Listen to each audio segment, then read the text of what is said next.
পরিচয় কি? আমরা কি বলেন? বলে না কি? আমরা মুসলিম। আমরা কি মুসলিম? আমরা যে মুসলিম, আমাদের একটা পরিচয় আছে, আমাদের একটা মতবাদ আছে, একটা ধর্ম আছে। সে ধর্মের নাম কি? যারা বলেন যেহেতু আমরা ইসলাম ধর্মের অনুসারী, এই জন্য আমাদেরকে কি বলা হয়? মুসলিম বলা হয়, ঠিক না? এই ইসলাম ধর্ম সম্পর্কে আল্লাহ রাব্বুল আলামিন কি বলেন? কোরআনের 3টে আয়াত আপনাদেরকে পড়ে শোনাবো। 1 নম্বর আয়াত সূরাতুল মায়েদা। আল্লাহ রাব্বুল আলামিন বলেন, সূরা মায়েদার 3 নম্বর আয়াত, আল-ইয়াওমা আকমালতু লাকুম দীনাকুম ওয়া আতমামতু আলাইকুম নি'মাতি ওয়া রাদিতু লাকুমুল ইসলাম দীনা। আরাফার ময়দানে বিদায় হজের ভাষণে শেষে জুমার দিন আল্লাহ রাসূল যে ভাষণ দিচ্ছিলেন সাহাবায়ে কেরামদেরকে, ভাষণের শেষে এই আয়াতটি তখন অবতীর্ণ হয়। আয়াতের মধ্যে আল্লাহ রাব্বুল আলামিন বলেন, আল-ইয়াওম, আজকের এই দিনে, অর্থাৎ ওই আরাফার দিন আল্লাহ রাসূল ভাষণ দিচ্ছিলেন আরাফার ময়দানে, তখন ওই দিনের কথা বলা হচ্ছে। আজকের এই দিনে আকমালতু লাকুম দীনাকুম, তোমাদের জন্য তোমাদের দিনকে পরিপূর্ণ করে দিলাম। অর্থাৎ আজকে এই দিনের আগে আল্লাহ রাসূল মক্কায় 40 বছরে যে নবী হয়েছেন, নবী যে দাবি করেছেন, আল্লাহ রাব্বুল আলামিন তাকে যে নবুয়ত দিয়েছেন, এরপর থেকে আস্তে আস্তে আল্লাহ রাসূলের উপরে ওহী অবতীর্ণ হয়। ইসলাম ধর্মকে পূর্ণাঙ্গ করার প্রক্রিয়া শুরু হয়। এর পরিপূর্ণতা পৌঁছেছে আরাফার দিনে। এজন্য আল্লাহ রাব্বুল আলামিন বলেন, আজকের এই দিনে আমি ঘোষণা দিয়ে দিলাম যে আমি রব তোমাদের জন্য তোমাদের এই দিনকে পরিপূর্ণ করে দিলাম। ওয়া আতমামতু আলাইকুম নি'মাতি, আর আমি আমার নিয়ামত অর্থাৎ শরীয়তের সমস্ত বিধিবিধানকেও আমি পরিপূর্ণ করে দিলাম। ওয়া রাদিতু লাকুমুল ইসলাম দীনা, আর আমি তোমাদের জন্য দিন হিসাবে, ধর্ম হিসাবে বেছে নিলাম ইসলাম। কি? ইসলাম। আমাদের ধর্মের নাম কি? আমাদের যে একটা ধর্ম ইসলাম, এই ইসলাম নামটা কে দিয়েছে? জোরে বলেন কে? এই আয়াত থেকে আমাদের ধর্মের এই বিষয়টা আমরা পাইলাম। আল্লাহ রাব্বুল আলামিন ঘোষণা দিয়েছেন। 2 নম্বর আয়াত সূরা আলে ইমরান 19 নম্বর আয়াত, আল্লাহ রাব্বুল আলামিন বলেন, ইন্নাদ দীনা ইনদাল্লাহিল ইসলাম। পরিষ্কার ভাবে এখানে আরো বলা হয়েছে যে আল্লাহর কাছে একমাত্র মনোনীত পছন্দনীয় দ্বীনের নাম, ধর্মের নাম কি? কোন সন্দেহ আছে? স্পষ্ট ঘোষণা। 3য় আয়াতে আল্লাহ রাব্বুল আলামিন আরো পরিষ্কার করে বলেন, এটাও সূরা আলে ইমরানের আয়াত 85 নম্বর আয়াত, আল্লাহ রাব্বুল আলামিন বলেন, ওয়া মান ইয়াবতাগি গায়রাল ইসলামি দীনা, যেহেতু তোমাদের জন্য ধর্ম হিসাবে, দিন হিসাবে ইসলামকে মনোনীত করা হয়েছে এবং এটাই আমার কাছে সবচেয়ে বেশি পছন্দনীয়, আমার কাছে যেটা সবচেয়ে পছন্দনীয় এটাই তোমাদেরকে দেওয়া হয়েছে। কাজে ইসলাম ছাড়া যত মতবাদ, যত ধর্ম দুনিয়ায় আছে, ওইগুলা যে ব্যক্তি অনুসরণ করবে, খুঁজবে, সেটা মানতে চাবে। ওমা ইয়াবতাগি গায়রাল ইসলামি দীনা, ইসলাম ব্যতীত অন্য কোন ধর্ম যদি কোনো ব্যক্তি অনুসরণ করতে চায়, খুঁজতে চায়, মানতে চায়, আল্লাহ রাব্বুল আলামিন বলেন, ফালা ইউকবালা মিন, তার থেকে ওই ধর্ম কখনো গ্রহণ করা হবে না, গ্রহণযোগ্য না। একমাত্র আল্লাহর কাছে যে দিনটি গ্রহণযোগ্য সেই দিনের নাম কি? ইসলাম। কয়টা আয়াত পাইলাম? তাহলে এই 3 আয়াত থেকে স্পষ্টভাবে বোঝা গেল যে আমাদের ধর্মের নাম কি? ইসলাম। এই ইসলাম আমাদের জন্য মনোনীত কে করেছেন? আল্লাহ রাব্বুল আলামিন করেছেন। এখন একটা বিষয় ভালো করে মনে রাখেন, ইসলাম কিসের নাম? আমরা জানি ইসলামের ভিত্তি কয়টা? 5টা। এই 5টাই কইলাম পুরা ইসলাম না, এই 5টা যে ইসলামের মূল ভিত্তি, এগুলা ছাড়া আরো বিধিবিধান নাই। কারণ প্রথমটা হলো কালিমা, ঈমান, দ্বিতীয়টা নামাজ, তারপরে যাকাত, রোজা, হজ, এই 5টা। তো এগুলা ছাড়া কি আর ইসলামের বিধিবিধান নাই? সালাম দেওয়া আছে, এখানে কি আছে? এই 5টার ভিতরে আছে? মানুষের সাথে লেনদেন কিভাবে করতে হবে, কিভাবে তার সাথে ব্যবহার করতে হবে, বিবাহ শাদী, এগুলো আছে? আর এই পাঁচটার ভিতরে কি আছে? নাই। তাহলে বোঝা গেল যে ইসলামটা অনেক ব্যাপক। পুরা ইসলামকে শরিয়ত মোট 5 ভাগে ভাগ করছে। কয় ভাগে বলেন? কয় ভাগে? এই 5 ভাগের বাহিরে ইসলাম নাই। নাই, আমি যেটা বলবো এখন, এই 5 ভাগের বাহিরে আর কোন ইসলাম নাই। পুরা ইসলামকে 5টা জিনিসের মধ্যে অন্তর্ভুক্ত করে দিয়েছে। এর মধ্যে একটা নাম হলো ঈমানিয়াত, ঈমান সংক্রান্ত বিষয়, আকীদা সংক্রান্ত বিষয়, বিশ্বাসের সাথে যেগুলো সম্পর্ক। আল্লাহকে মানতে হবে, আল্লাহ রাসূলদেরকে মানতে হবে, আখিরাতকে বিশ্বাস করতে হবে, পরকালকে বিশ্বাস করতে হবে, কবরকে বিশ্বাস করতে হবে। এই জাতীয় যে সমস্ত বিষয় আছে, ঈমানের সাথে সম্পর্ক, আকীদার সাথে সম্পর্ক।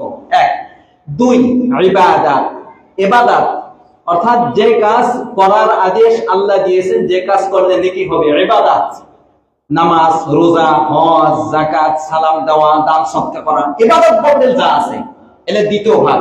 কয়টা ভাগ হইল? 3 নম্বর ভাগ হলো মুআশারা, একজন আরেকজনের সাথে কেমন ব্যবহার করবেন, এটার নাম কি? মুআশারা। নাম কি বলেন? মুআশারা, তৃতীয় ভাগ। চতুর্থ ভাগ হলো মুআমালা, লেনদেন, কেনা বেচা, ক্রয় বিক্রয়, এই জাতীয় যে সমস্ত বিষয় আছে, এটাকে কি বলা হয়? মুআমালা। এগুলা কি শরিয়ত না? জোরে বলেন, শরিয়ত না? শরিয়ত না। 4 5 নম্বর প্রকার হলো আখলাকিয়াত, অর্থাৎ চরিত্রে, আত্মার সাথে যে সমস্ত বিষয় সম্পর্ক। এই মোট কয় ভাগ হইল? 5। এই 5 ভাগের বাহিরে একটা আপনি দেখাইতে পারবেন না ইসলাম। পুরো ইসলামকে এই 5টা বিষয়ের মধ্যে অন্তর্ভুক্ত করে ফেলছে। প্রথমটা হলো ঈমান, আকীদা, দ্বিতীয়টা ইবাদত, তৃতীয়টা মুআশারাত, চতুর্থ মুআমালাত, পঞ্চম আখলাকিয়াত। কয়টা? 5টা। এই 5টার মধ্যে পুরো ইসলাম চলে আসছে। এখন যে বিষয়টা আমি বুঝাবো সেটা হলো, এই 5টা প্রথমটার নাম কি? ঈমান, আকীদা সংক্রান্ত বিষয়। এই ঈমান এবং আকীদা যদি কোনো ব্যক্তির ঠিক না থাকে, তাহলে বাকি 4টা গ্রহণযোগ্য হবে না। কথাটা, পয়েন্টটা মনে থাকবে তো? ঈমান আগে, ঈমানের মধ্যে, আকীদার মধ্যে যদি কারো গরমিল থাকে, আকীদা যদি অশুদ্ধ থাকে, বিশুদ্ধ না থাকে, সমস্যা থাকে, তাহলে বাকি ইবাদতে কোনো কাজ হবে না, মুআশারাতে কোনো কাজ হবে না, মুআমালাতেও কোনো কাজ হবে না, আখলাকেও কোনো কাজ হবে না। অর্থাৎ এগুলোর কোনো নেকি আখিরাতে পাওয়া যাবে না। তাহলে মূল কি? ঈমান। মূল হলো আকীদা। আকীদা সম্পর্কে 3টা জিনিস মনে রাখেন। 1 নম্বরে, যে আকীদা সংক্রান্ত যত বিষয় আছে, সমস্ত বিষয়ে আকীদা বিশুদ্ধ যদি না থাকে, তাহলে তার সমস্ত আমল কি হয়ে যাবে? বরবাদ হয়ে যাবে। অর্থাৎ আকীদা সংক্রান্ত যা আছে, পুরো আকীদা সম্পর্কে আমাদের বিশ্বাস বিশুদ্ধ থাকতে হবে। আকীদা কি থাকতে হবে? বিশুদ্ধ থাকতে হবে, কোনো গরমিল থাকা যাবে না। 1 2 নম্বর হলো, এরকম কিছু ব্যক্তি আছে যার আকীদা তো বিশুদ্ধ, কিন্তু 2-1টা আকীদা সমস্যা। প্রথম প্রকার হলো, এমন লোক আছে যে আকীদা সংক্রান্ত যা আছে, যত বিষয় আছে, সমস্ত বিষয়ে তার আকীদা কি? বিশুদ্ধ, কোনো সমস্যা নেই। 2 নম্বর হলো, আকীদা বিশুদ্ধ ঠিক আছে, কিন্তু 2-1টা আকীদার মধ্যে গরমিল আছে। এরকম লোক আছে না? 2-1টা আকীদা, বাবার মাজারে গিয়ে সিজদা করে, এমনি আল্লাহকে মানে, পরকালকে মানে, সবকিছু মানে, কিন্তু বাবার মাজারে গিয়ে আবার কি করে? সিজদা করে। ঠিক আছে? এরকম অনেক আকীদা আছে না? নাই। অর্থাৎ তার আকীদা মোটামুটি শুদ্ধ আছে, কিন্তু 2-1টা আকীদা কি আছে? সমস্যা আছে। 2 নম্বর। 3 নম্বর হলো, কিছু ব্যক্তি আছে এরকম যে যার আকীদা মধ্যে কোনো ঝামেলা নেই, আকীদা বিশুদ্ধ, কিন্তু কোনো আমল নাই। কিন্তু কোনো কি নাই? আমল। আকীদা ঠিক আছে, কিন্তু কোনো আমল নাই, টুকটাক কিছু আমল করে। তাহলে এই 3 প্রকারের মধ্যে প্রথম 2 প্রকার, অর্থাৎ যার আকীদা একবারই বিশুদ্ধ না, একবার কিনা বিশুদ্ধ না, যার আকীদা একবার কিনা বিশুদ্ধ না, এমন লোক নাই? কথা বলে, যার আকীদা একবারে কিনা বিশুদ্ধ না, এই প্রকারের লোক যারা, তাদের কোনো আমল আল্লাহর কাছে গ্রহণযোগ্য হবে। দ্বিতীয় প্রকার, আকীদা তো বিশুদ্ধ, কিন্তু 2-1টা আকীদার মধ্যে সমস্যা আছে, এদেরও সমস্ত আমল কি? বরবাদ। কথাটা বুঝতেছেন আপনারা? তৃতীয় প্রকার হলো, আকীদা ঠিক আছে, কোনো সমস্যা নাই, তবে তার আমলের মধ্যে কি আছে? সমস্যা আছে, ত্রুটি আছে, কিছু আমল করে, কিছু করে না। এর কাল কিয়ামতের ময়দানে এই আমল না করার কারণে জাহান্নামের শাস্তি পেয়ে একদিন না একদিন সে জান্নাতে যেতে পারবে। কেন? তার আকীদা বিশুদ্ধ থাকার কারণে। এই আলোচনাটা কি বুঝছেন আপনারা? একদলের লোক আছে যাদের কোনো আকীদা বিশুদ্ধ না, কথাটা বুঝাচ্ছেন? এরা কোনোদিন জান্নাতে যেতে পারবে না, এদের কোনো আমল গ্রহণযোগ্য হবে না। কিছু লোক আছে যারা আমল বিশুদ্ধ, কিন্তু দুই একটা আকীদার মধ্যে কিছু আকীদা মানে আকীদা বিশুদ্ধ, তবে দুই একটা আকীদার মধ্যে কি আছে? সমস্যা আছে, তাদেরও কোনো আমল আল্লাহর কাছে গ্রহণযোগ্য হবে না। তৃতীয় প্রকার লোক হলো আমল আকীদা ঠিক আছে, আকীদা কি আছে? ঠিক আছে, তবে আমলের মধ্যে কি আছে? সমস্যা আছে, সে একদিন শাস্তি পেয়ে জান্নাতে যেতে পারবে। এই তিনটা কথা কি আপনারা বুঝছেন? এই তিনটা যে বিষয়, এর সপক্ষে আপনারা কিছু দলিল নেন। এক নম্বর দলিল হলো আল্লাহ রাব্বুল আলামিন সূরা মাইদা ৫ নম্বর আয়াতে বলেন, ওমান ইয়াকফুর বিল ঈমান, যে ব্যক্তি ঈমানকে আকীদাকে অস্বীকার করে, আকীদা মানে না, ঈমান মানে না, অস্বীকার করে, আল্লাহ রাব্বুল আলামিন তার সম্পর্কে বলে ফাকাদ হাবিতা আমালুহু ওয়া হুয়া ফিল আখিরাতি মিনাল খাসিরিন, তার দুনিয়ায় যত সে ভালো কাজ করছে সমস্ত ভালো কাজগুলোকে বরবাদ করে দেওয়া হয়েছে। নাউজুবিল্লাহ বলেন, আখিরাতে সে ক্ষতিগ্রস্ত হবে। তাহলে এই আয়াত থেকে বোঝা গেল আকীদা যদি বিশুদ্ধ না হয় তাহলে তার আমল থাকবে? বলেন, জোরে বলেন, আমল থাকবে? এক নম্বর আয়াত, আস্তে আস্তে বলবা। দুই নম্বর আয়াত সূরা কাহাফের 103 104 নম্বর আয়াত, আল্লাহ রাব্বুল আলামিন বলেন কুল হাল নুনাব্বিউকুম বিল আখসারিনা আমালা, আল্লাহ রাসূলকে বলতেছেন আপনি বলুন আমি কি তোমাদেরকে আমলের দিক থেকে ক্ষতিগ্রস্ত এমন লোকদের সম্পর্কে বলবো যারা আমল করছে, করার পরেও আমলের দিক থেকে তারা কি ক্ষতিগ্রস্ত? কেমন ক্ষতিগ্রস্ত? আল্লাযীনা দাল্লা সা'য়ুহুম ফিল হায়াতিদ দুনিয়া, দুনিয়ার জগতে যত আমল করেছে সমস্ত আমল বরবাদ হয়ে গেছে। অহুম ইয়াহসাবুনা, অথচ তারা আমল করার সময় ধারণা করত আন্নাহুম ইহসিনুনা সুমআ, যে তারা অনেক ভালো ভালো কাজ করছে। এরকম লোক নাই? কথা বলেন, আমল করার সময় তো মনে করতেছে যে অনেক ভালো ভালো কাজ করতেছি, নামাজ পড়তেছি, যাকাত দিচ্ছি, তারপর দান সদকা করতেছি, সালাম দিচ্ছি, ভালো ভালো সমাজ কল্যাণমূলক অনেক ভালো ভালো কাজ করতেছি, সে ধারণা করতেছে। কিন্তু আল্লাহ রাব্বুল আলামিন বলেন যে এর দুনিয়ার সমস্ত আমল কি হয়ে গেছে? বরবাদ হয়ে গেছে। এরা কারা? উলাইকাল্লাযীনা কাফারু বিআয়াতি রাব্বিহিম ওয়া লিকাইহি, ওই সমস্ত লোক যারা আল্লাহকে, তাদের রবকে অস্বীকার করেছে। কাল কিয়ামতের ময়দানে যে তাদের রবের সাথে তাদের সাক্ষাৎ হবে, এই সাক্ষাতের দিনকে যারা অস্বীকার করেছে ফাকাদ ফাহাবিতাত আমালুহুম, আল্লাহ রাব্বুল আলামিন বলেন তাদের সমস্ত আমল কি হয়ে গেছে? বরবাদ হয়েছে। ফালা নুকিমু লাহুম ইয়াওমাল কিয়ামাতি ওয়াজনা, কাল কিয়ামতের ময়দানে তারা তাদের আমলকে মিজানের পাল্লায় উঠানোই হবে না, তাদের আমলকে মাপাই হবে না। আমল কি হয়ে গেছে? বরবাদ হয়ে গেছে। একটু চিন্তার বিষয় এখানে, এগুলো আমি ভালো করে বলবো আজকে।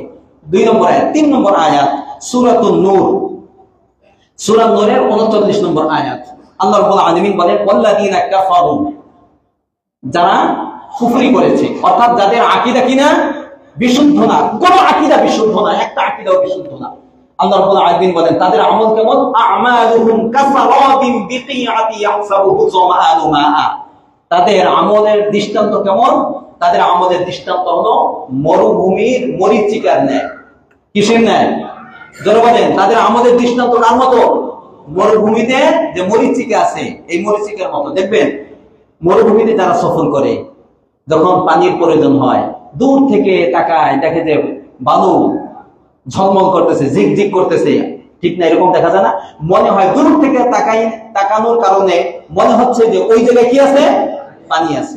হাত্তা ইযা জাআহু, যখন সেখানে পানির আশায় যায়, লাম ইয়াজিদহু শাইআ, যে দেখে কোনো পানি বলতে কিছুই নেই, কোনো অস্তিত্ব নাই।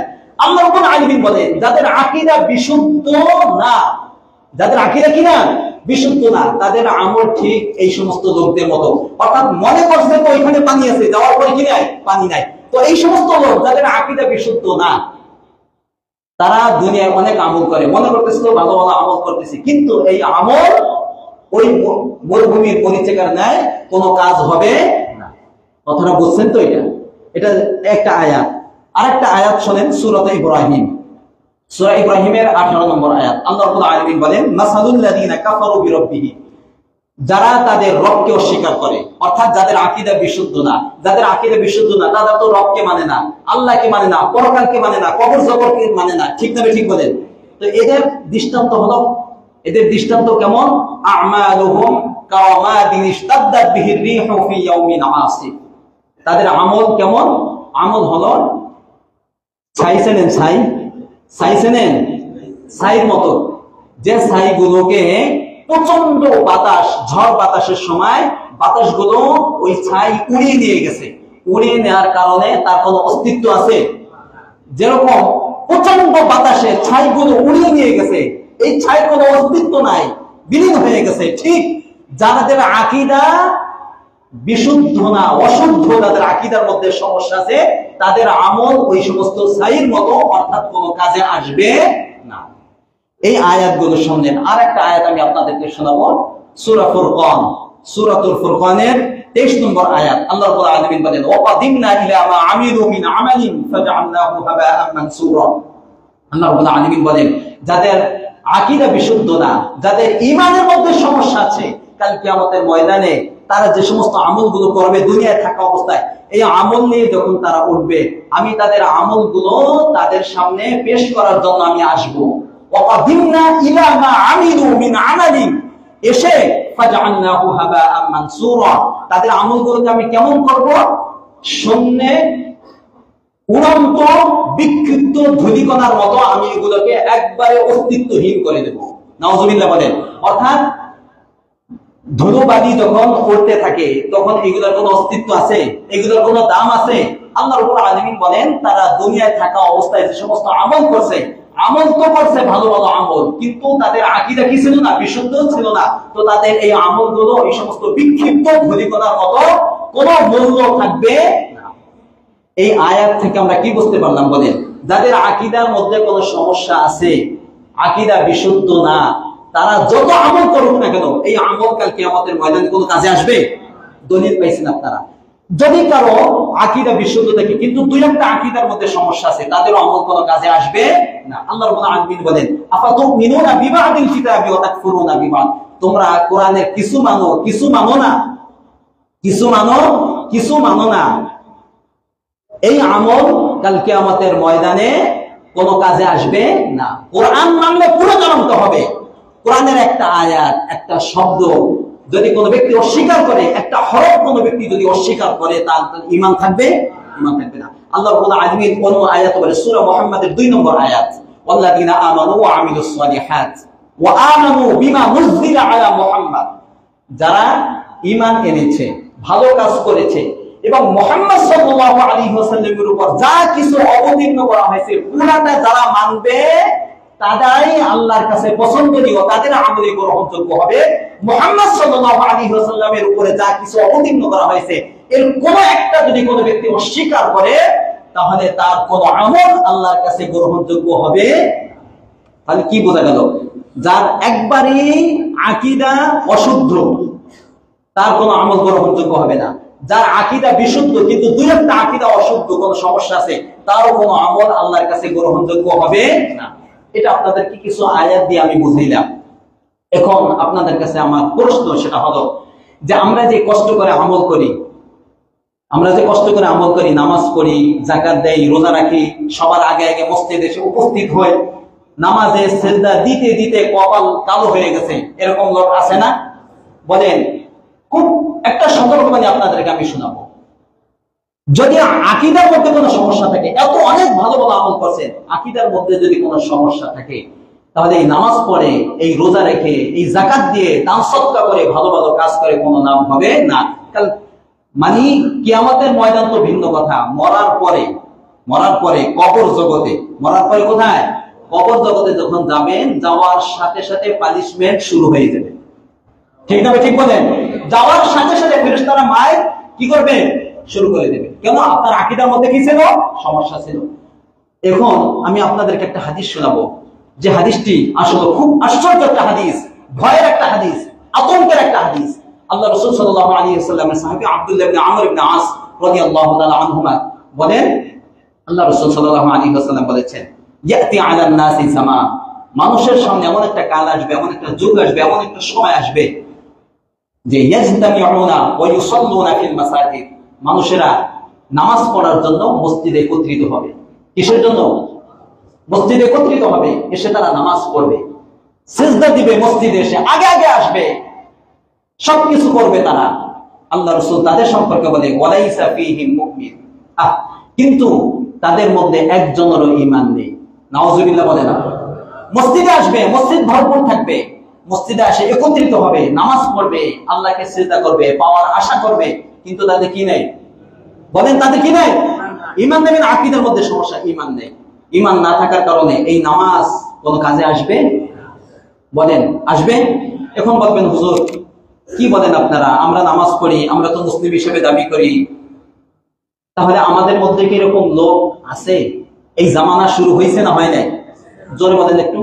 এই জামানা শুরু হয়েছে যে মসজিদে নামাজ পড়তে আসবে, মুসলিম দাবি করবে, মুসলিম পরিচয় দিবে, সবকিছু ভালো ভালো কাজ করবে, কিন্তু তার ঈমান নেই, এমন যুগ কি শুরু হয়েছে না হয় নাই? আচ্ছা, এরকম এই আমাদের এলাকায় বলেন, এই মসজিদেও থাকতে পারে, সারা বাংলাদেশে এমন লোক কি নাই? মুসলিম পরিচয় দেয়, নামাজ পড়ে, ৫ ওয়াক্ত নামাজ পড়ে, ভালো ভালো কাজ করে, যাকাত দেয়, সবকিছু করে, কিন্তু আবার বাবার মাজারে গিয়ে সন্তান চায়, বাবার মাজারে গিয়ে রুজি রোজগার না থাকার কারণে একটা চাকরির জন্য বাবার কাছে যায়, এরকম লোক নাই? এই কাজগুলো যারা করে তাদের ঈমান আছে? রিজিক দেওয়ার মালিক কে? জোরে বলেন। চাকরি কে দিবে আপনাকে? আল্লাহ দিবে। সন্তান কে দিবে আপনাকে? আল্লাহ দিবে। এই যে সামনে নির্বাচন আসতেছে বা অতীতে নির্বাচন গিয়েছে, নির্বাচনের আগে আগে কোথায় যায়? মাজারে যায়। শাহজালাল রহমাতুল্লাহ আলাইহির মাজারে যাবে, সিলেটে যাবে, অনেক জায়গায়, অনেক দরগা শরীফে যাবে, গিয়ে বিভিন্ন ধরনের মান্যত করে, বাবার কাছ থেকে দোয়া নিয়ে এসে, বাবা আমাকে এমপি বানাই দিও, আমাকে চেয়ারম্যান বানাই দিও। এই যে বাবার কাছে যে চাচ্ছে আপনাকে এমপি বানাবে, নির্বাচনে আপনাকে সফলতা দান করবে কে? তার কাছে চাইতে হবে, আল্লাহর কাছে। এই যে চাবে, চাচ্ছে, চেয়েছে, অথচ সে মুসলিম হিসেবে দাবি করে, মুসলিম পরিচয় দেয়, নামাজ পড়ে, যাকাত দেয়, ভালো ভালো কাজ করে, কিন্তু এই সমস্ত কারণে তার ঈমান আছে? জোরে বলেন আছে? সবকিছু আছে। হুজুর আমার এই বিধানটা ভালো লাগে না, পর্দার বিধানটা আমার কাছে ভালো লাগে না, নাই? কথা বলে না। সবকিছু ঠিক আছে, অনেক মেয়েদের দাড়িটা ভালো লাগে নাই, দাড়িটা কাটা টাকায় ভালো লাগে না, নাই? সবকিছু ভালো লাগে। হুজুর সুদের কথা কইেন না, সুদ না হয় না, সুদটা এটা কেন আল্লাহ হারাম করলো? কথা বলেন নাই মনে হয়, আপনারা কথা বলেন না, এগুলা নাই?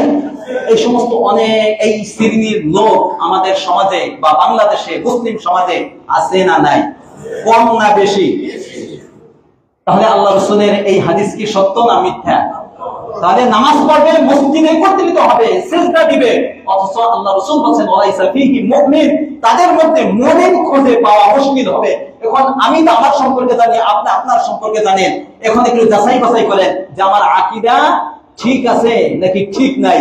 আমার আকীদা সংক্রান্ত বিষয়, ঈমান সংক্রান্ত বিষয়ের মধ্যে আমার কোনো গরমিল আছে কিনা, যদি থাকে সংশোধন হওয়ার সময় এখনো আছে না নাই? জোরে বলেন আছে না নাই? মৃত্যুর আগ পর্যন্ত তওবা করে সহিহ আকীদা লালন করার মতো সময় আছে না নাই? আছে। পারবেন তো ইনশাআল্লাহ? বলেন। এই জন্য কোরআনে অনেক ভরপুর আয়াত আছে, ওদিকে আমি যাব না এখন। খ্রিস্টান যারা খ্রিস্টান, তাদেরও কিছু আকীদা আছে যেগুলো কোরআনে আল্লাহ রাব্বুল আলামিন বলছেন। খ্রিস্টানদের মধ্যে কয়েক ধরনের আকীদা আছে। খ্রিস্টানদের মধ্যে কিছু লোক আছে যারা ঈসা আলাইহিস সালামকে বলে ঈসা আলাইহিস সালাম তিনি আল্লাহর পুত্র, নাউজুবিল্লাহ বলে। আবার একদল লোক আছে তারা বলে আল্লাহর পুত্র না, সরাসরি আল্লাহ, নাউজুবিল্লাহ বলে। এই যে এইগুলো আকীদা সংক্রান্ত। আল্লাহ কি একাধিক না একজন? এখন এই যে আল্লাহর সাথে ঈসা আলাইহিস সালামকে যে আল্লাহ বানাইলো, আল্লাহর কোন পুত্র সন্তান আছে? তাহলে ওই যে আল্লাহর যে পুত্র সন্তান বানাইলো, এই যে আকীদা, এই তো বিশ্বাস সংক্রান্ত বিষয় যেগুলো আছে,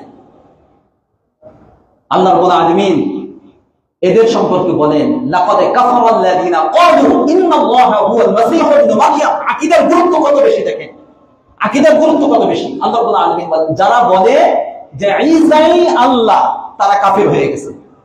তারা কি হয়ে গেছে? লাকাদ কাফারা, অবশ্যই তারা কাফির হয়ে গেছে। কথাটা বুঝছেন? এই আকীদার গুরুত্ব এতটা বেশি। এই জন্য আপনাদের কাছে আমি পেশ করব, আমল আমি টুকটাক যদি করতে পারি ভালোভাবে, আলহামদুলিল্লাহ, মুসলিম হিসেবে করা উচিত। কিন্তু আমলের আগে আমার আকীদাকে কি করতে হবে? বিশুদ্ধ করতে হবে। সহিহ আকীদা লাভক টুকটাক কিছু আমল যদি আমি করতে পারি, এটাই আমার নাজাতের জন্য যথেষ্ট হয়ে যাবে। কিন্তু টুকটাক যে আমি আমল করব, এর আগে আমার আকীদাকে কি করতে হবে? বিশুদ্ধ করতে হবে। পুরা আকীদা বিশুদ্ধ থাকতে হবে। এরপর যদি আমি শুদ্ধ কিছু আমল, সুষ্ঠু কিছু আমল যদি আমি করতে পারি, আল্লাহ রাব্বুল আলামিন আকীদা বিশুদ্ধ থাকার কারণে আমাকে জান্নাতে একদিন নিবেই নিবে, যদিও আমি শাস্তি পাই। কিন্তু আকীদা যদি বিশুদ্ধ না থাকে, তাহলে সে কোনোদিন জান্নাতে যেতে পারবে না। একাধিক হাদিস আছে, যদি যারা পরিমাণ ঈমান থাকে, তাহলে আল্লাহ রাসূল সাল্লাল্লাহু আলাইহি ওয়াসাল্লামের মাধ্যমে, তার সুপারিশের মাধ্যমে একদিন না একদিন আল্লাহ রাব্বুল আলামিন তাকে জাহান্নাম থেকে বের করে জান্নাতে যাওয়ার সুযোগ করে দিবেন। সুবহানাল্লাহ বলেন। কিন্তু শর্ত কি? ঈমান থাকা লাগবে না লাগবে না? আকীদা বিশুদ্ধ লাগবে না লাগবে না? লাগবে। এরপর আপনি আমল করেন। এই জন্য পৃথিবীতে অনেক লোক আছে যারা ঈমান তো আনে নাই আল্লাহর উপরে, যাদের আকীদা বিশুদ্ধ ছিল না, কিন্তু অনেক ভালো ভালো কাজ করে গেছে। এর একটা দৃষ্টান্ত হলো মাদার তেরেসার নাম শুনছেন? হ্যাঁ, সে অনেক ভালো ভালো কাজ করে, সারা জীবন মানব সেবায় সে অক্ষ করে দিয়েছে নিজেকে। তার সমস্ত টাকা পয়সা অর্থ সম্পদ মানব সেবায়। কলকাতায় এসে সে কাজ করেছে। মূলত তার বাড়ি কলকাতায় নয়, সেখানে এসেছে। কথাটা বোঝা? আলবানিয়া না, রাষ্ট্রের নাম কি? Albania, Albania. হ্যাঁ, আলবেনিয়ায় তার মূলত জন্ম। কিন্তু পরবর্তীতে সে কোথায় আসছে? সে পুরা জীবনকে, পুরা অর্থকে মানব সেবায় সে ব্যয় করে দিয়েছে। ভালো ভালো কাজ সে করেছে, মানুষ তাকে আদর স্মরণ করে। কিন্তু করলে কি হবে? সে তো একজন খ্রিস্টান। সে এই সমস্ত ভ্রান্ত আকীদা লালন করার কারণে তার সমস্ত ভালো কাজগুলো কি হয়ে গেছে? বরবাদ হয়ে গেছে। এই জন্য আপনাদেরকে আমি বলবো, আমল আকীদা বিশুদ্ধ করতে পারবো তো ইনশাআল্লাহ? বলে আমার জীবন গেলেও, আমার জীবন চলে যাবে, আমি না খেয়ে মারা যাব, আমার সন্তান হবে না, তারপরেও আমি আমার আকীদাকে বিসর্জন দিতে পারবো না। আপনাদেরকে আমি বলি, জাহান্নাম সোজা জিনিস মনে করেন না, যে একটা জাহান্নাম একটা জিনিসের নাম, একটু আগুনে পোড়াবে, আবার কয়দিন পর বের হয়ে যাব, বা কত কাল আর পোড়াবে। আপনাদেরকে এটা ধারণা? অনেকে এটা ধারণা করে, আর এই কবরের আযাব এটা সহ্য করার মতো সমস্যা নাই, কয়দিন আর দিবে, জাহান্নাম আর কয়দিন যাব, কয়দিন থাকবো, আর কি ধরনের শাস্তি আর হবে। দুনিয়ার আগুনে, সামান্য আগুনে এর চেয়ে 70 ভাগ বেশি তেজ হবে জাহান্নামের আগুনে। দুনিয়ার আগুনে একটা আঙ্গুল 1 মিনিট দিয়ে রাখেন তো পারেন কিনা? একটু চিন্তা করেন, আপনি একটু চিন্তা করেন। আর জাহান্নামের শাস্তির ধরন, কত ধরনের শাস্তি হবে, কত ধরনের শাস্তি হবে। এই জন্য মেহেরবানি করে আপনাদের কাছে আবেদন, আমি ইমাম হিসাবে আমাদের আকীদা শুদ্ধ করতে হবে। আকীদা নিয়ে একদিন বয়ান হবে, লাগাতার বয়ান হবে। এই জন্য মেহেরবানি করে আকীদাকে বিশুদ্ধ যদি আমি করে যেতে পারি, যদিও আমি না খেয়ে থাকি, আমার রিজিকে কমতি আছে, আমার চাকরি হয় নাই, কিন্তু আমি এই চাকরির জন্য কোনো বাজারে যাই নাই, আমার সন্তান হয় নাই, কিন্তু এই সন্তান চাওয়ার জন্য আমি কোনো বাবার কাছে যাই নাই, আমার নির্বাচন দরকার নাই, আমি এমপি হব না, আমি মেম্বার হব না, কিন্তু এটা হওয়ার জন্য যে আমাকে বাবার মাজারে গিয়ে চেয়ে নিয়ে আসতে হবে, আর বাবা কি দেওয়ার ক্ষমতা বাবার আছে? জনগণ আছে? আমি সবকিছু কষ্ট করব, কিন্তু আমার আমলকে, আমার আকীদাকে আমি বিসর্জন দিব না। পারবেন তো ইনশাআল্লাহ? আমি একটা দৃষ্টান্ত আপনাদেরকে আমি শোনেন। কালকে আমাদের ময়দানে 2 ব্যক্তিকে আল্লাহ রাব্বুল আলামিন ডাকবেন হাশরের মাঠে। কয় ব্যক্তি? এক ব্যক্তি জাহান্নামী, দুনিয়ায় সে খুব সুখ শান্তিতে ছিল, সুখ শান্তির তার কোনো অভাব ছিল না। এরকম এক ব্যক্তি, প্রচুর পরিমাণ সুখ শান্তি আল্লাহ রাব্বুল আলামিন তাকে দিয়েছে, কিন্তু তার আকীদা কি ছিল না? যারা বলেন কি ছিল না? বিশুদ্ধ ছিল না, আকীদা সমস্যা ছিল। সে জাহান্নামী। ডাকবে, ডাকার পরে ফেরেশতাদেরকে বলবে, যাও ওকে জাহান্নামে একটু ঢুকিয়ে তাড়াতাড়ি নিয়ে আসো। ডুব দেয় না? ডুব দেয়, পানির ভিতর ডুব দেয় না, ঢুকাই আবার নিয়ে আসো তাড়াতাড়ি, 1 সেকেন্ডও দেরি করবে না, ঢুকাই নিয়ে আসবে। আনার পরে আল্লাহ রাব্বুল আলামিন তাকে জিজ্ঞাসা করবে, হাল রাআইতা খায়রা, তুমি কি দুনিয়ায় যে সুখ শান্তিতে ছিলে এরকম কি কিছু তোমার মনে পড়ে? সে বলবে, লা ওয়াল্লাহি লা ইয়া রাব, ইয়া রাব, আমি যে দুনিয়ায় সুখ শান্তি বলতে কিছু ছিল এগুলো আমি কোনোদিন ভোগ করি না, এগুলো আমার কিছু মনেও নেই। অথচ সে দুনিয়ায় সারা জীবন সুখ শান্তিতে ছিল, কখনো সে কষ্ট কি এটা সে অনুভব করে নাই, কিন্তু জাহান্নামে ঢুকিয়ে শুধুমাত্র বের করে আনার কারণে অতীতের সমস্ত সুখ শান্তি এই নিয়ামত সে ভুলে গেছে। তাহলে জাহান্নাম কি কোনো হালকা কোনো বিষয় না, কঠিন বিষয়। আরেক ব্যক্তি, তাহলে এই আমার আকীদাকে আমি বিসর্জন দিয়ে দুনিয়া আমি কয়দিন ভালো থাকলাম, আমাকে মরা লাগবে না লাগবে না? বলবেন মরা লাগবে না লাগবে না? তাহলে আমি যদি কষ্ট করি, কষ্টে আমি চলবো, কিন্তু তারপরে আমার আকীদাকে আমি বিসর্জন দিতে পারবো না। আরেক ব্যক্তিকে আল্লাহ রাব্বুল আলামিন ডাকবে, সে দুনিয়ায় অনেক কষ্ট ছিল, অনেক কষ্ট, কিন্তু আকীদা কি ছিল? বিশুদ্ধ ছিল। সহিহ হাদিস, আকীদা বিশুদ্ধ ছিল। কালকে আমাদের ময়দান আল্লাহ রাব্বুল আলামিন তাকেও ডাকবেন। ডাকার পরে বলবে যাও জান্নাতে। এই ব্যক্তি জান্নাতি, কারণ আকীদা বিশুদ্ধ ছিল, দুনিয়া অনেক কষ্ট করছে, আকীদা বিশুদ্ধ ছিল। ডাকবে, ডাকার পরে ফেরেশতাদেরকে বলবে যাও ওকে জান্নাতের ভিতরে ঢুকাই নিয়ে আসো। ঢুকাই তারপরে বের করে আনার পরে জিজ্ঞেস করবে যে দুনিয়ায় যে তুমি অনেক কষ্টে ছিলে, কোন কষ্টের কথা কি তোমার মনে আছে? সে বলবে ইয়া রব, কোন কষ্ট যে আমার অতীতে ছিল আমার কিছুই মনে নাই। সুবহানাল্লাহ, জোরে বলেন। আপনার জান্নাতের নিয়ামতটা এত বেশি যে খালি ঢুকাইয়া নিয়ে আসছে, এইটার কারণে অতীতে যে সে কোন কষ্টে ছিল, না খেয়েছিল, ঘর ছিল না, পোশাক ছিল না, কিছুই ছিল না, এই সমস্ত দুঃখ কষ্ট সে ভুলে যাবে। তাহলে এখান থেকে আমরা বুঝতে পারলাম হাদিস থেকে, আমার যত কষ্ট হোক না কেন, আমার এই কষ্টের কারণে আমি আমার আকীদাকে জীবনে বিসর্জন দিতে পারবো না।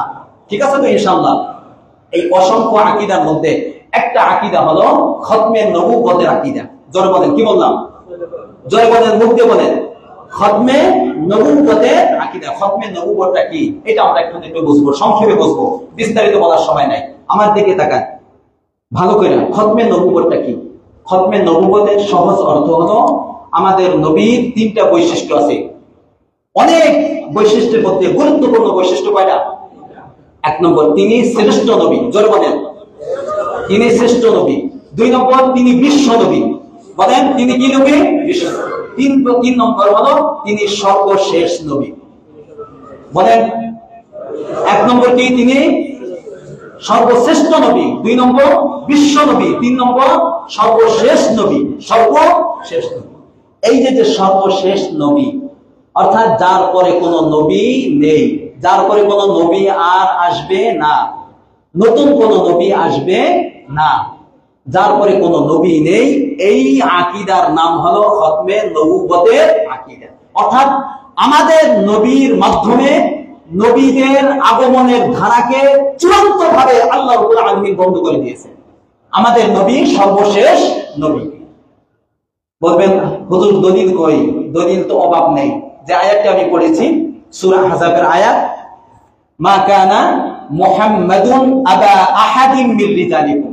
আমার দিক তাকান, আল্লাহ রাব্বুল আলামিন বলতেছেন যে মা কানা মুহাম্মাদুন আবা আহাদিন মির রিজালিকুম, যে নবী মুহাম্মদ সাল্লাল্লাহু আলাইহি ওয়াসাল্লাম তোমাদের কোন পুরুষের বাবা, জন্মের সাথে তোমাদের কোন পুরুষের বাবা নন। এটা ব্যাখ্যা এখন আমি দিকে যাব না।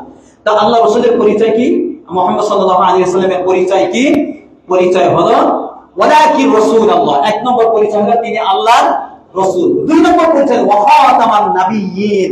এই যে খাতামান নাবিয়্যিন অর্থাৎ তিনি সর্বশেষ নবী। এই খাতাম, খাতামের অনেক দুইটা অর্থ আছে, স্বাভাবিক দুইটা অর্থ। খাতাম, খাতিম। খাতিম জের দিয়ে যদি পড়েন তাহলে অর্থ হবে তিনি নবীদের, তিনি আসার মাধ্যমে নবীদের ধারাকে শেষ করে দিয়েছেন। আর যদি খাতাম পড়েন এটার অর্থ হবে সিল মোহর। চেনেন সিল মোহর? আরে সিল চেনেন? সিল মোহর চেনেন? খাতাম মানে সিল, এমন যন্ত্র যে যন্ত্রের মাধ্যমে সিল মারা হয়, এই না, এটার নাম হলো খাতাম। অর্থাৎ আল্লাহ রাসূলের আগমনের মাধ্যমে নবী বা রাসূলের যে ধারা একের পর এক, আদম আলাইহিস সালাম থেকে একজনের পর একজন নবী রাসূল আল্লাহ রাব্বুল আলামিন দুনিয়ায় পাঠাতেন, আল্লাহ রাসূলের মাধ্যমে তিনি এই ধারাকে একবারে সিল মোহর, সিল গালা করে একবারে বন্ধ করে দিয়েছেন। কথাটা বুঝাচ্ছে? এইটা হলো খতমে নবুওয়াত। মনে থাকবে? তাহলে খতমে নবুওয়াতটা কি জিনিস? বলেন, জোরে বলেন, খতমে নবুওয়াতটা কি জিনিস? আল্লাহ রাসূল সর্বশেষ নবী, যে নবীর পরে আর কোন নবী নেই। কিয়ামত পর্যন্ত নতুন কোন শরিয়াত থাকবে না, নতুন কোন নবী এবং রাসূলের আগমন হবে না। মনে থাকবে এটা? এটা হলো খতমে নবুওয়াত। শুধু এটা সাধারণ একটা জিনিস মনে করেন না, এটা আল্লাহ রাব্বুল আলামিন প্রত্যেক নবী রাসূল থেকে অঙ্গীকার নিয়েছেন। প্রত্যেক নবী রাসূল থেকে, প্রত্যেকটা নবী রাসূল থেকে অঙ্গীকার নিয়েছেন। আদম আলাইহিস সালাম থেকে নিয়ে ঈসা আলাইহিস সালাম পর্যন্ত সকলকে রূহের জগতে একত্রিত করে আল্লাহ রাব্বুল আলামিন বলছেন وإذا أخذ الله ميثاق النبيين لما آتيتكم من كتاب وحكمة ثم جاءكم رسول مصدق لما معكم لتؤمنن به ولتنصرنه। ভালো করে বোঝেন, প্রত্যেক নবী রাসূলকে রূহের জগতে একত্রিত করে আল্লাহ রাব্বুল আলামিন তাদের থেকে একটা অঙ্গীকার নিয়েছেন। তাদের থেকে, আমাদের থেকে না, নবী রাসূল, সমস্ত নবী রাসূল থেকে রূহের জগতে একত্রিত করে একটা অঙ্গীকার নিয়েছেন। কোরআনের আয়াত পড়ছি, সূরা আলে ইমরানের আয়াত। কি অঙ্গীকারটা নিয়েছেন? যে তোমাদের কাছে যদি এমন একজন রাসূল আসে, এই রাসূল দ্বারা কোন রাসূল উদ্দেশ্য? মুহাম্মদ রাসূলুল্লাহ সাল্লাল্লাহু আলাইহি ওয়াসাল্লাম। যদি এমন একজন রাসূল আছে, যে রাসূল এসে তোমাদের কাছে যে কিতাব আছে এবং তোমাদের কাছে যা আছে এই জিনিসের সমর্থন করে, এমন একজন নবী রাসূল যদি তোমাদের কাছে আসে, তোমরা তাদেরকে পেয়ে যাও। তোমাদের হায়াত থাকা অবস্থায় যদি তোমরা তাদের ওই নবীকে তোমরা যদি পেয়ে যাও, তাহলে তোমরা দুইটা কাজ করবে। এক নম্বর কাজ হলো অবশ্যই তোমরা তার উপর কি আনবে? ঈমান আনবে। দুই নম্বর হলো তোমরা তাকে সাহায্য করবে, তার দ্বীনকে কি করবে? সহযোগিতা করবে, সাহায্য করবে। কয়টা অঙ্গীকার নিছেন? কাদের থেকে? আমাদের থেকে না, নবী রাসূল থেকে। কার ব্যাপারে? আল্লাহ রাসূলের ব্যাপারে। এক নম্বর অঙ্গীকার হলো তোমরা তার উপর অবশ্যই ঈমান আনতে হবে। দুই নম্বর অঙ্গীকার হলো তাকে কি করতে হবে? সাহায্য করতে হবে। এই অঙ্গীকার নেওয়ার পর আল্লাহ রাব্বুল আলামিন জিজ্ঞেস করেন, ক্বালা আআকরারতুম ওয়া আখাযতুম আলা যালিকুম ইসরি, তোমরা কি এটা কি স্বীকার করলে এবং আমার এই কৃত অঙ্গীকার কি তোমরা মেনে নিলে? জিজ্ঞেস করছে। এটা বলার পরে তখন সমস্ত নবী রাসূল এক বাক্যে বলল, আকরারনা, আমরা এই অঙ্গীকারকে স্বীকার করলাম এবং মেনে নিলাম। আল্লাহ রাব্বুল আলামিন বলেন, ফাশহাদু, তোমরা সাক্ষী থাকো, ওয়া আনা মাআকুম মিনাশ শাহিদিন, আমিও তোমাদের সাথে সাক্ষী হিসেবে থাকলাম। সুবহানাল্লাহ বলেন। এই আয়াত দেখেন কি গভীর এক আয়াত। আর এই কাজটি তাফসীরের কিতাব যদি খোলেন, সমস্ত নবী রাসূল এর কাছ থেকে আল্লাহ রাব্বুল আলামিন অঙ্গীকার দিয়েছেন যে মুহাম্মদ রাসূলুল্লাহ সাল্লাল্লাহু আলাইহি ওয়াসাল্লামকে যদি তোমরা পেয়ে যাও, তাহলে তার উপর ঈমান আনবে, তাকে সাহায্য করবে। কোন নবী রাসূল কি তাকে পাইছেন? জোরে বলেন, পাইছেন? তিনি তো সবার শেষে আসছেন, পাবেন কিভাবে? তার ঈমান আনবেন কিভাবে? তাকে সাহায্য করবেন কিভাবে? তা আল্লাহ এমন একটা কথা কেন বললেন? আল্লাহ রাসূল যে সর্বশেষ নবী, তারপরে কোন নবী আসবে না। যদি আসতো তাহলে এইভাবে তিনি বলতেন না। যেহেতু আসবে না, এই জন্য অঙ্গীকার নিয়েছেন। এবং এই দুইটা কাজ আল্লাহ রাব্বুল আলামিন করছেন। কিভাবে? সমস্ত নবী রাসূল আল্লাহ রাসূলের উপর ঈমান আনছে কিভাবে? মেরাজের রাতে। কি রাতে বলেন? মেরাজের রাতে যখন বাইতুল মাকদিসে আল্লাহ রাসূল পৌঁছান, সেখানে সমস্ত নবী রাসূলকে একত্রিত করে নবী রাসূলের তাদেরকে মুক্তাদি বানিয়ে, মুসল্লি বানিয়ে যে ইবাদতি করছেন, তার নাম কি? যার নাম কি? মুহাম্মদুর রাসূলুল্লাহ সাল্লাল্লাহু আলাইহি ওয়াসাল্লাম। ওই স্থানে লাতুমিনুন বিহি, সমস্ত নবী রাসূল আল্লাহ রাসূলকে, সমস্ত নবী রাসূল মুহাম্মদ রাসূলুল্লাহ সাল্লাল্লাহু আলাইহি ওয়াসাল্লাম কি আনছেন? ঈমান এনেছেন। ঈমানের কাজটি করে ফেলছেন। তাহলে সমস্ত নবী রাসূল আল্লাহ রাসূলের উপর ঈমান আনছেন না আনে নাই? বলছেন লাতানসুরুন নবী, সমস্ত নবী রাসূলকে আল্লাহ রাসূলকে সাহায্য করবে। এটা কিভাবে হইল? এটা শুনেন। অনেক সময় 10 জন ব্যক্তি যদি একটা সমস্যায় পড়ে, তাহলে এটার সমাধানের জন্য একটা ফয়সালা হয়েছে। ফয়সালার জন্য 10 জনকে পাঠায় না, সবার পক্ষ থেকে একজনকে পাঠায়, যে তোমাকে প্রতিনিধি বানিয়ে আমরা সবাই আমাদের পক্ষ থেকে পাঠাই না। ওই এক ব্যক্তি গিয়ে মোকাবেলা করে, ঠিক না ঠিক? আচ্ছা, এই যে উকিল, ধরেন আমরা 10 জন একটা বিষয়ে সমস্যা করছি, আমরা একজন উকিল ধরছি। কি ধরছি? উকিল। এখন আমাদের সকলকে নিয়ে এসে লড়ে না, একাই লড়ে। কথা বলেন, ওই 10 জনের কাজটা কয়জনে করে? ওই একজন করা মানে 10 জন করা। আল্লাহ রাব্বুল আলামিন সর্বশেষ সময় যখন উম্মতের অবস্থা খারাপ হবে, তখন আপনারা সকলে জানেন আসমান থেকে একজন নবী আসবেন। নাম কি? আসবেন। এটার প্রশ্নের উত্তর পরে দেব। ওই যে কথা আছে যে আল্লাহ রাসূলের পরে কোনো নবী আসবে না, তাহলে ঈসা আলাইহিস সালাম কেন আসবেন, এর উত্তর পরে দেব। শুনেন আগে, একজন নবী আসবেন, এসে তিনি কোন নতুন নবী হিসাবে আসবেন না আগে নবী ছিল? কাজে এই প্রশ্ন ওঠার কোনো নতুন কোন নবীর আগমন হবে না, তিনি আগে নবী হয়েছেন। সমস্ত নবী পরে আসতে পারে, কোনো সমস্যা নেই, কারণ তারা তো আগে নবী হয়েছে। ঈসা আলাইহিস সালাম কেন আসবেন সেটার উত্তর আমি এখন দিয়ে দিই। ঈসা আলাইহিস সালাম দুনিয়া আসবেন কেন? ঈসা আলাইহিস সালাম কি মৃত্যুবরণ করছে? মৃত্যুর আগে আল্লাহ রাব্বুল আলামিন ইহুদিরা তাকে মারার জন্য, হত্যা করার জন্য ঘেরাও করছিল। আল্লাহ রাব্বুল আলামিন তাকে আসমানে উঠিয়ে দিয়েছেন। প্রত্যেক ব্যক্তি যে মানুষ দুনিয়া তাকে মৃত্যুবরণ করতে হবে, ঠিক না ঠিক? তাহলে তার তো মৃত্যু হয় নাই, তাকে মৃত্যু দেওয়ার জন্য আল্লাহ রাব্বুল আলামিন তাকে শেষ যুগে আল্লাহ রাসূলের এই উম্মতের মধ্যে তাকে পাঠাবেন এবং তিনি কয়েক বছর জীবিত থেকে তারপরে এই দুনিয়ায় তার ওফাত হবে। তিনি যখন থাকবেন কোন নতুন নবী হিসেবে আসবেন না, নতুন কোন শরীয়ত নিয়ে আসবেন না, বরঞ্চ তিনি মৃত্যুবরণ করার জন্য আসবেন। তিনি নবী হবেন, কিন্তু তিনি কি নতুন শরীয়ত অনুযায়ী চালাবেন নাকি আমাদের আল্লাহ রাসূলকে যে শরীয়ত দিয়েছে ওই শরীয়ত অনুযায়ী তিনি পরিচালনা করবেন? কোনটা? ওই শরীয়ত পরিচালনা করবেন। কথাটা বুঝাচ্ছে? ওই যে শেষ যুগে ঈসা আলাইহিস সালাম আসবেন, এসে তিনি সমস্ত নবীদের থেকে আল্লাহ রাব্বুল আলামিন যে সাহায্য করার অঙ্গীকার নিয়েছিলেন, এই এক নবীর মাধ্যমে আল্লাহ রাব্বুল আলামিন সমস্ত নবীর পক্ষ থেকে এটা আদায় করে দিবেন। সুবহানাল্লাহ বলেন। তাহলে আল্লাহ রাসূলের বৈশিষ্ট্যটা বোঝাচ্ছে খতমে নবুয়তটা কি জিনিস। আমি আরেকটু ক্লিয়ার না করলে বুঝবেন না খতমে নবুয়তটা। শুনেন, আমাদেরকে ভালো করে তাকান, খতমে নবুয়তটা আরেকটু বুঝেন। সর্বশেষ নবী আমরা যে আল্লাহ রাসূলকে বিশ্বাস করি যে তিনি সর্বশেষ নবী, এইটার মধ্যে যদি কোনো গরমিল হয়, কোনো সমস্যা হয়, তাহলে কি হবে? এইটার আকীদা, বিশ্বাস, এর মানে হবে ইসলামের হেফাজত। খতমে নবুয়তের বিশ্বাসটা, খতমে নবুয়ত যদি ঠিক থাকে, পুরো ইসলাম ঠিক থাকবে। খতমে নবুয়তের ভিতরে কোনো যদি গরমিল হয়ে যায়, তাহলে ইসলামের ভিতরে পুরো গরমিল হয়ে যাবে। ইসলামের বিধিবিধান, ইসলাম অস্তিত্বহীন হয়ে যাবে। কিভাবে? শুনেন, এক ব্যক্তি মিথ্যা নবী দাবি করছে, ধরেন উদাহরণস্বরূপ আমি বলতেছি, এক ব্যক্তি মিথ্যা নবী দাবি করছে, তার ধরেন 100 জন অনুসারী আছে। কয়জন থাকতে পারে না? 100 জন কি আছে? অনুসারী আছে। আচ্ছা, এই 100 জন অনুসারী যেহেতু সে নবী দাবি করছে, তার অনুসারী আছে, তার অনুসারীরা মনে করবে সে যেহেতু নবী, আর নবীর কাছে ওহী আসে, আল্লাহর পক্ষ থেকে জিবরিল আমিনের মাধ্যমে ওহী আসে, এই ধারণা তারা করবে না করবে না? আমার দিক তাকান, করবে না করবে না? একজন উম্মত এসে, তার একজন অনুসারী এসে বলল যে শীতকাল চলতেছে, ফজরের নামাজ ওযু করতে খুব কষ্ট হয়, আসতে খুব কষ্ট হয়, আপনি আল্লাহকে বলেন ফজরের নামাজ যেন স্থগিত করে দেন। বলতে পারে না?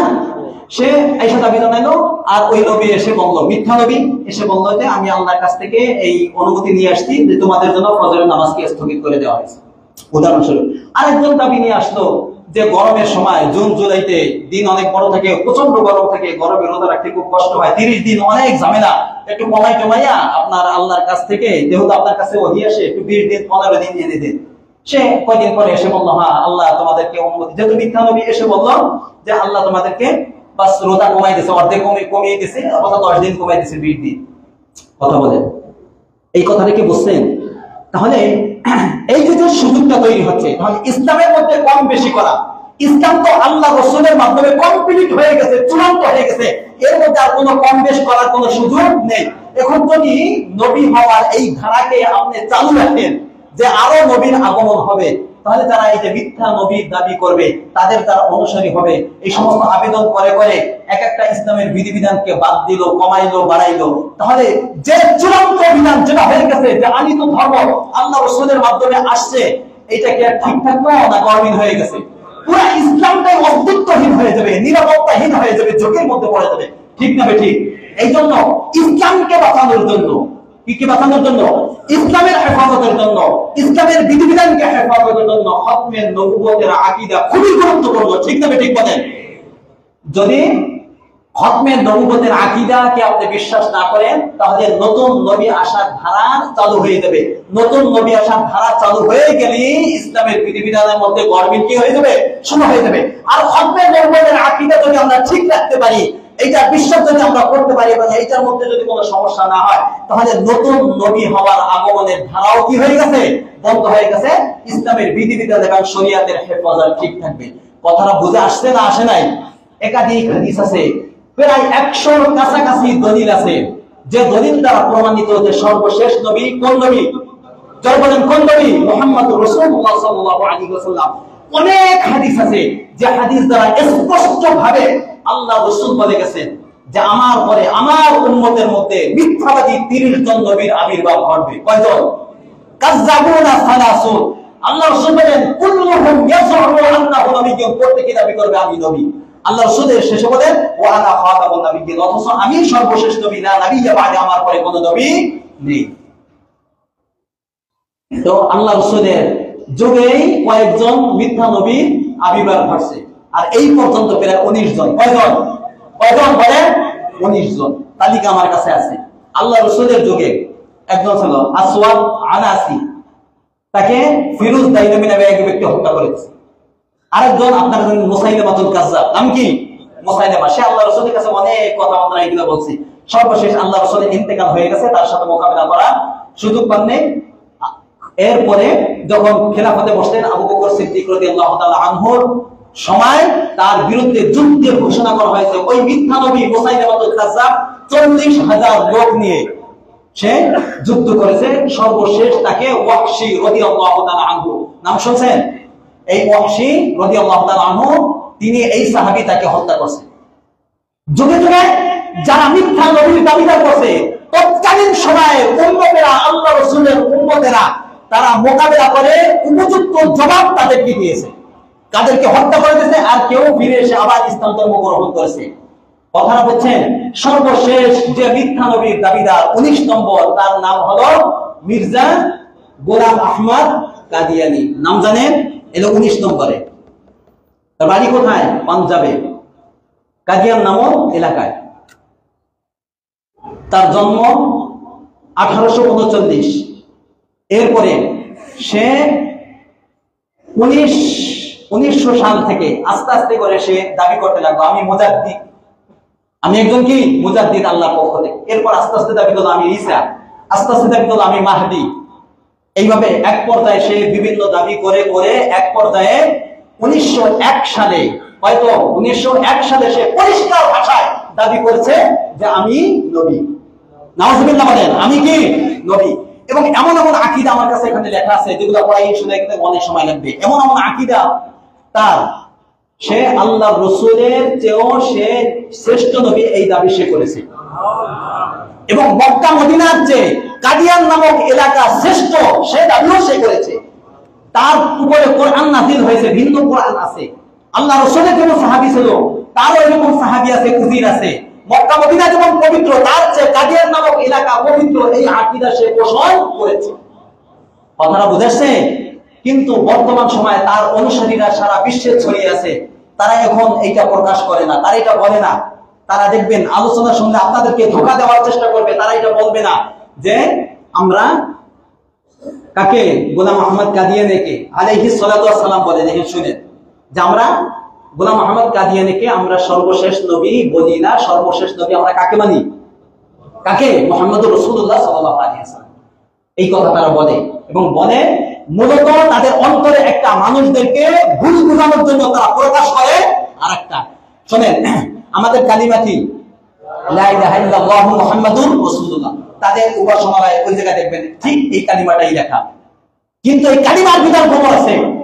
এই কাদিয়ানের, এই গোলাম আহমদ কাদিয়ানীর তিনটা, এই কালিমা নিয়ে তিনটা আকীদা আছে। সে বলে এখানে দুইটা পাঠ, একটা লা ইলাহা ইল্লাল্লাহ, দুই নম্বর মুহাম্মাদুর রাসূলুল্লাহ।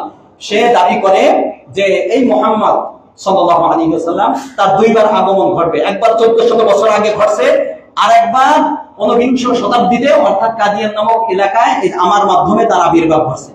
নাউজুবিল্লাহ বলেন। এটা আল্লাহ রাসূল কয়বার আসবে? দুইবার। একবার 1400 বছর পরে আসছে, আর একবার আমি আসছি। এই একটা। দুই নম্বর, সে মনে করে, সে দাবি করে যে মুহাম্মদ সাল্লাল্লাহু আলাইহি ওয়াসাল্লাম আর আমি গোলাম আহমদ কাদিয়ানী এই দুইজনের সত্তা ভিন্ন না, এক, অভিন্ন। নাউজুবিল্লাহ বলেন। দুই নম্বর দাবি করে যে এই কালিমার মধ্যে যে মুহাম্মদ রাসূলুল্লাহ বলা হয়েছে, এই মুহাম্মদ দ্বারা আমাকে বোঝানো হয়েছে। নাউজুবিল্লাহ বলে না।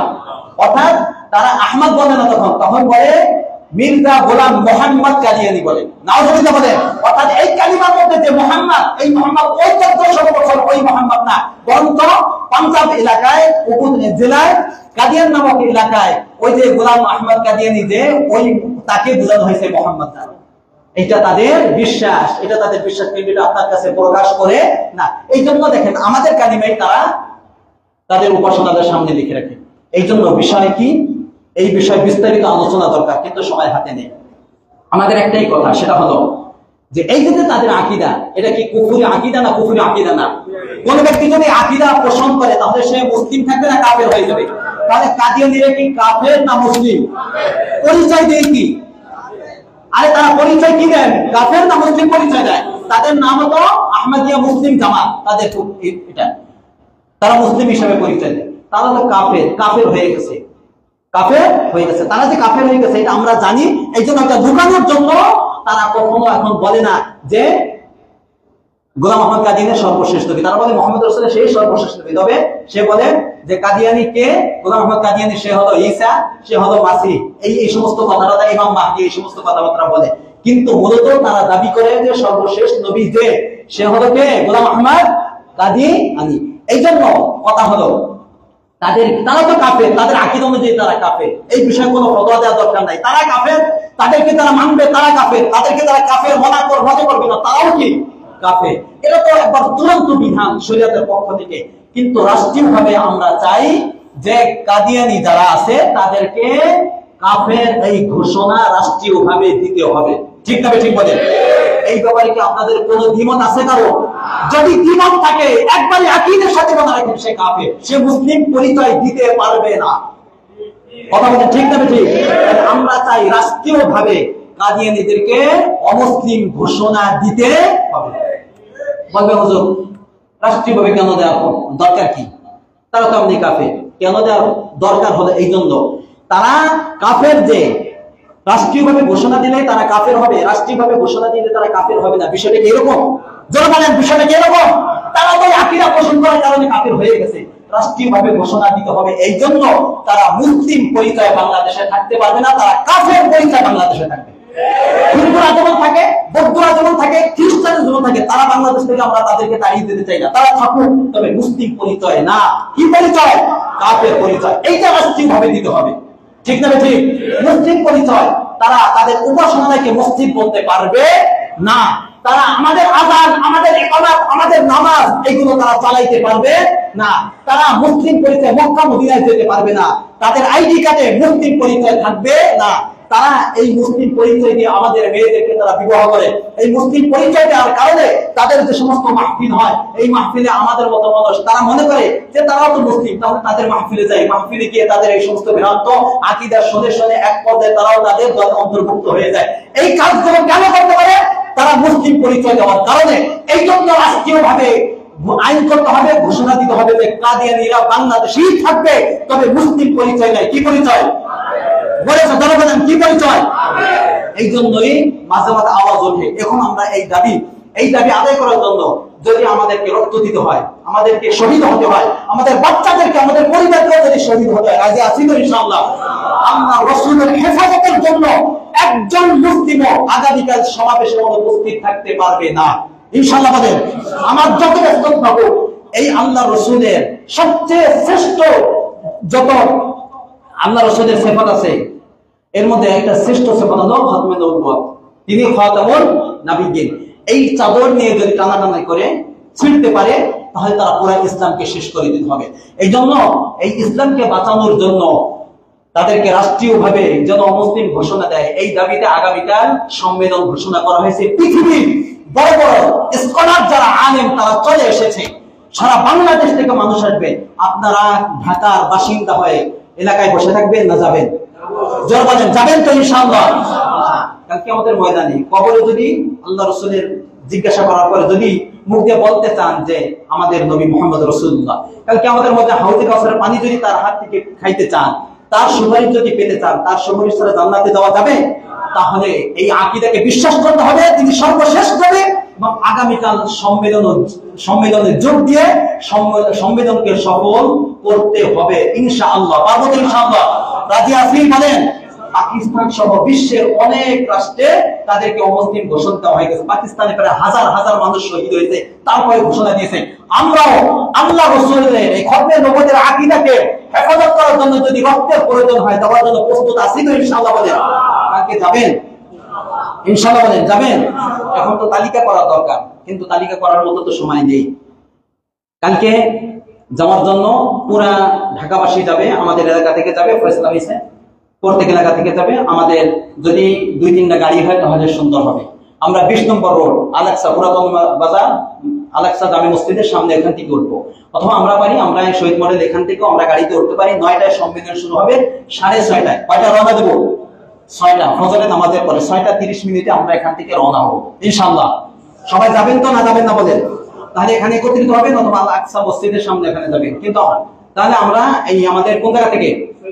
শহীদ মডেল এখান থেকে আমরা যাবো ইনশাআল্লাহ। কিন্তু 2টা গাড়ি দরকার। কেউ আছেন যে আমি গাড়ির ব্যবস্থা করব? কালকে আমাদের এটা লেখা থাকবে, বেশি গাড়ি ভাড়া না, শুধু যাওয়ার ভাড়াটা দিয়ে দিতে হবে, আসার ভাড়া ব্যক্তিগতভাবে আসবে। শোনেন, আল্লাহ রাসূল দেখবেন যে আমার জন্য কে কতটুকু করছে, আমার এই আকীদাকে হেফাজতের জন্য কে কতটুকু করছে, এটা কে দেখতেছেন? আল্লাহ রাসূল জানেন বা জানবেন না? জানবেন না বলেন? জানবেন? কে আছেন যে আমি একটা গাড়ি বসে? আলহামদুলিল্লাহ, আমাদের সোহেল ভাই, আল্লাহ তার ইনকামের মধ্যে বারাকা দান করুন। আমি আরেকটা, আচ্ছা আমাদের মুয়াজ্জিন সব 2000 টাকা দেবে, আলহামদুলিল্লাহ। এই যে আরেকটা আমাদের সুলাইমান ভাই একটা গাড়ির ব্যবস্থা করে দেবে, আলহামদুলিল্লাহ, হয়ে গেছে। এই যে দেখছেন মুয়াজ্জিন সময় সে 2000 টাকা দেওয়ার সে অঙ্গীকার করেছে। কয় টাকা বেতন পায়? আমরা দেবো, বুঝাচ্ছে? শুধু টাকা না, এখানে খাবারের প্রয়োজন আছে, কিছু শুকনা খাবার লাগবে, এই খাবারের ব্যবস্থা কি করবেন? এরকম আছে না? টাকা দেবো না, এখন টাকা উঠাবো না, খাবারের ব্যবস্থা করে দেব। টাকা উঠানো যাবে? আচ্ছা, তাহলে টাকা যদি উঠান তাহলে টাকার দায়িত্ব আপনাদের, সোহেল ভাই, নাসির ভাই আর মুয়াজ্জিন সাহেব, এই 3 জনের কাছে টাকা জমা দেবেন। শুকনা খাবারের জন্য গাড়ির ব্যবস্থা হয়ে গেছে, শুকনা খাবার কেনার জন্য আমরা এখানে নিয়ে দেবো, আমরাও খাবো, ওখানে যারা আসবে সারা বাংলাদেশ থেকে। আমি তো কালকে বাড়ি থেকে আসছি, আসার সময় অনেক ঝামেলা হয়েছে আসতে, ওখান থেকে সবাই প্রস্তুতি নিচ্ছে, গাড়ি ভরে ভরে আগামীকাল সম্মেলনে তারা যোগ দিবে। এই জন্য আমরা এখান থেকে যাবো তো ইনশাআল্লাহ? বলেন ইনশাআল্লাহ। একবারে বাস্তবে আমরা ওই অনুযায়ী গাড়ি ঠিক করবো। যারা যাবেন তারা তো হাত ওঠান, যারা যাবেন না তারা হাত উঠেন না, তাহলে আমরা বুঝতে পারবো না। যারা যাবেন দোতলায় 3 তলায় এত কম সংখ্যক, কে ভাই? আর কি আপনাদের কি এত ব্যস্ততা যে আল্লাহ রাসূলের জন্য আমরা যেতে পারবো না? এখানে ধরেন আর কেউ বলেন যে 9টা শুরু হলে আপনি 1টার মধ্যে চলে আসবেন, 1টা 2টার মধ্যে চলে আসতে পারবো আমরা। আরো লোক দরকার, আরো দেখান। এটা আল্লাহ রাব্বুল আলামিন দেখতেছেন তার নবীর সম্মানকে হেফাজতের জন্য। এখানে যারা আছে দোতলায় 3 তলা আছে, তাহলে আমাদের 2 গাড়ি হবে। আর যদি কিছু থাকে তাহলে মাতবার বাড়ি মসজিদ আছে, সেখান থেকে আমরা মুসল্লিদেরকে নিয়ে আমরা, তারপর আপনার চিন্তা ফিকির করেন 6:30টায় নামাজ এখানে পড়ে আমরা এখান থেকে রওনা হবো ইনশাআল্লাহ। ঠিক আছে তো ইনশাআল্লাহ? আল্লাহ রাব্বুল আলামিন সকলকে তৌফিক দান করুন। আজকে একটু দেরি হয়ে গেছে, যেহেতু এটা গুরুত্বপূর্ণ বিষয় ছিল। আল্লাহ রাব্বুল আলামিন আমাদেরকে আজকে বয়ানের পর আমল করার এবং এই বিশ্বাস লালন করার তৌফিক আমাদের সকলকে দান করুন। ওয়া আখিরু দাওয়ানা।